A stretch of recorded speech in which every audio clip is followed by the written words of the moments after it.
দর্শকরা, আপনারা দেখেছেন একটা সোশ্যাল মিডিয়ায় একটা তালিকা ঘোরাফেরা করছে। দর্শকরা, প্রথমে আপনাদের সবাইকে জানাই খুলনাম খুলনাতে স্বাগত। আজ অনেকদিন পর আমি এখানে আসছি এই মঞ্চে, কারণ আমার কিছুটা অসুস্থতা ছিল, সেজন্য আপনাদের সামনে আসতে পারিনি। তো আজকে এর মধ্যে অনেকগুলো রাজনৈতিক ঘটনার প্রবাহ ঘটে গেছে এবং আপনারা জানেন যে একটা সোশ্যাল মিডিয়ায় ভাইরাল হয়েছে একটা তালিকা, যে তালিকাতে বোরাকের কে কোথায় প্রার্থী হচ্ছেন সেটা নিয়ে কিছু সেটা একটা আভাস দেওয়া হয়েছে, বা অনেকে বলছেন যে তালিকা নাকি চূড়ান্ত তালিকা। এবং আমরা লক্ষ্য করলাম এটাও যে এইগুলো তালিকা একটার সঙ্গে আরেকটা কোনো মিল নেই। সর্বশেষ যে তালিকাটি প্রকাশিত হয়েছে সেখানে দেখা যাচ্ছে যে শিলচরে রাজদীপ রায়, ধারবন্দে রাজদীপ গোয়ালা, ধলাইয়ে নিহারঞ্জন দাস, কাঠিগড়ায় কমলাক্ষ দেবপ্রকাশ, এরকম বলা হচ্ছে। আবার এনকেটিভি আরেকটা সার্ভে করে আরেকটা তালিকা দিয়েছে, সেখানে কাঠিগড়াতে বিপ্লবকান্তি পালের নাম দেওয়া হয়েছে। তো এই সমস্ত কিছু হচ্ছে, নির্বাচনের আগে এগুলো হয়। তো আসলে ধলাই কিন্তু একটা বিষয়, দুটি তালিকা প্রকাশিত হয়েছে, দুটি তালিকাতে দেখা যাচ্ছে যে ধলাইয়ে নিহারঞ্জন দাসকে রাখা হয়েছে। তো এখানে আমার মনে প্রথমে একটা খটকা ছিল যে যেহেতু নিহারঞ্জন দাস অনেক দৌড়চ্ছেন, কিন্তু এখানে অমিয়কান্তি দাসও, যিনি গতবার প্রার্থী হতে চেয়েছিলেন, শেষ মুহূর্তে টিকিট পাননি, পরে নির্দল দাঁড়িয়েছিলেন, তারপর আবার বিজেপিতে যোগ দেন এবং তিনিও ময়দানে আছেন। আমরা দেখছি মিহিরকান্তি রায়, যিনি জেলা পরিষদ সদস্য, তিনিও সাংঘাতিকভাবে ময়দানে ঝাঁপিয়ে পড়েছেন। মূলত এই তিনজন ধলাই ময়দানে এখনো আছেন।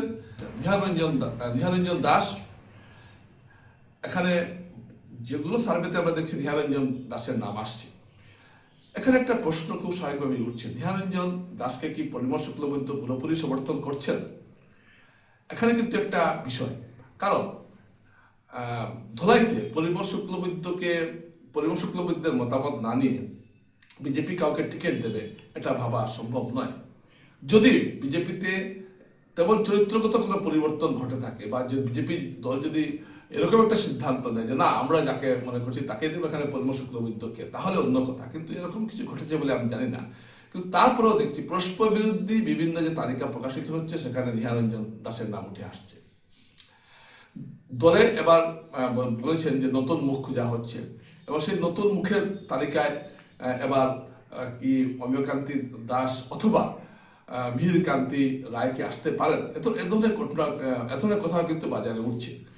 নিহারঞ্জন প্রবল জনসংযোগ রাখছেন, একটা সত্য কথা, কিন্তু তারপরেও তার নাম এতটুকু আসার পরেও ধলাই বিজেপি কর্মীদের মধ্যে একাংশ মনে করছেন যে এবার টিকিট কে পাবেন এটা বোঝা খুব কষ্টকর ব্যাপার।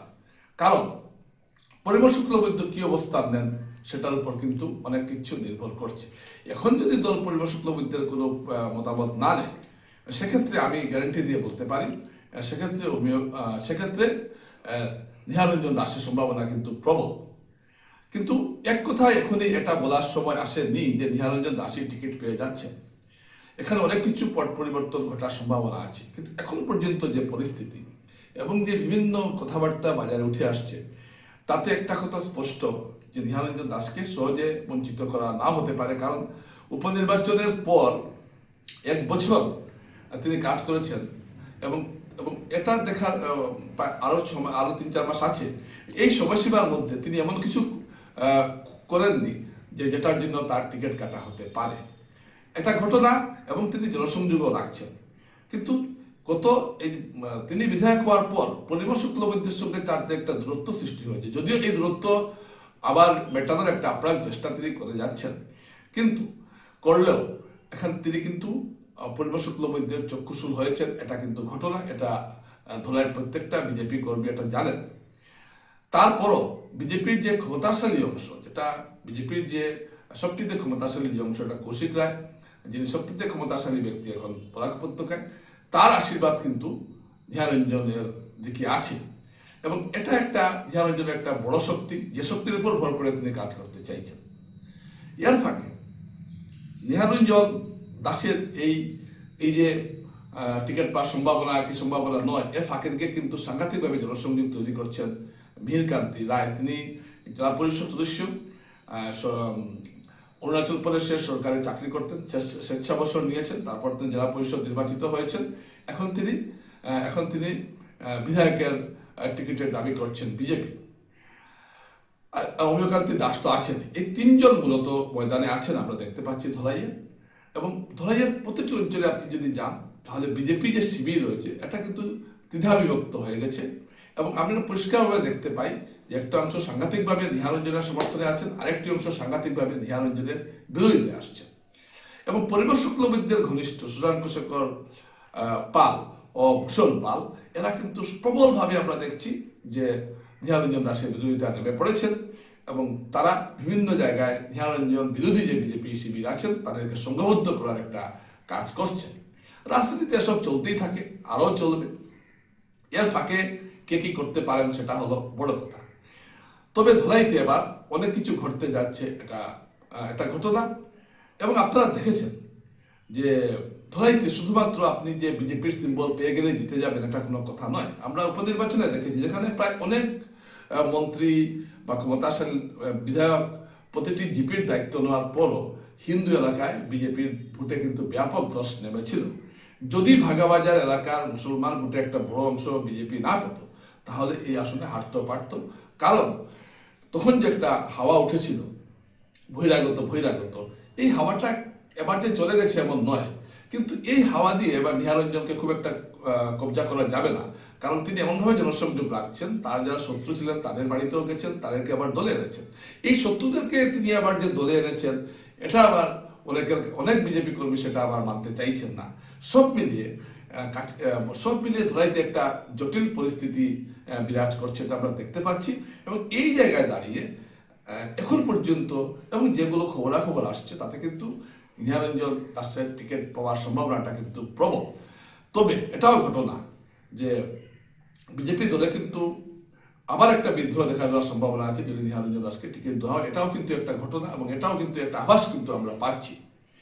তবে যেহেতু দলটা বিজেপি একটা সুশৃঙ্খল দল, এখানে দলটাকে টিকিট দেবে তার বিরোধিতা করা তো সহজ কথা নয়।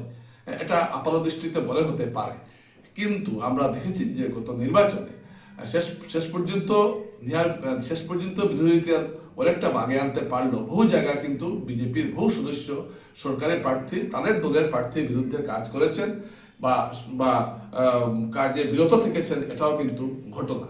এই সমস্ত কিছুর যুগ ফলে আমরা দেখতে পাচ্ছি যে নিহারঞ্জন দাস টিকিট পাওয়ার ক্ষেত্রে অনেকটা এগিয়ে থাকলেও অনেক জটিলতা কিন্তু রয়েছে, এটাও কিন্তু ঘটনা। এবং পরিবেশ শুক্লবৈদ্য একজন পুরনো রাজনীতিবিদ এবং ধলাইয়ের রাজনীতিকে তিনি গত 35 বছরে তিনি প্রতিষ্ঠিত করেছেন। তার বিশাল নেটওয়ার্ক রয়েছে, তার নিজস্ব ফলোয়ার্স রয়েছে, তার একটা নিজস্ব সংগঠন রয়েছে, তার নিজস্ব একটা চালিকা শক্তি রয়েছে।